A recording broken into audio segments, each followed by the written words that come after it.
मेरी बिना आज्ञा के मेरी बहन की शादी नहीं हो सकती।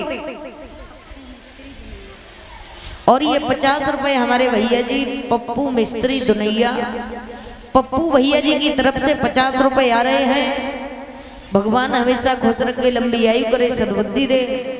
और बहन जी संभाल के खइयो टिक्की, कैमरामैन फोकस कर रहे हैं आपकी तरफ है। बोले देखो बेटरियां कथा सुनवे आती, टिक्की खाना आती।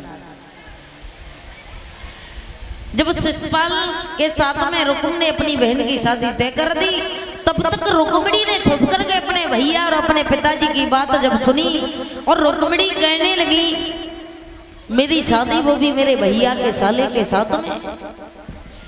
रुक्मणी घर के आंगन में बैठ कर के फूट फूट कर रोने लगी और कहने लगी चाहे कुछ भी हो जाए, लेकिन अपने भैया के साले के साथ में मैं अपनी शादी नहीं कर सकती, क्योंकि मेरी भाभी जो है वो यहाँ पर भाभी बन करके आई है, और जब मैं वहाँ पर बहू बन करके जाऊंगी तो मेरी भाभी हमसे भाभी कहलाएंगी, मैं कभी शादी नहीं कर सकती।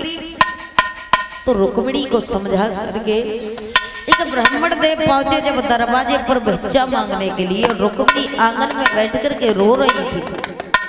जब रुक्मिणी को रोते हुए देखा ब्राह्मण देव ने, दरवाजा खटखटाया, कोई है? माता भिक्षा देवी।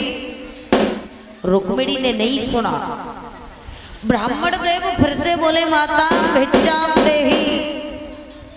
रुक्मिणी रो रही थी और उठ करके रुक्मिणी ने अपने आंसुओं को पोंछा और दरवाजा खोला तो ब्राह्मण देव कहने लगे बेटी मुझे बहुत तेजी से भूख लगी है, मुझे अगर कुछ भोजन हो तो मुझे दे दो। रुक्मिणी ने आंसू पोंछ करके कहा बाबा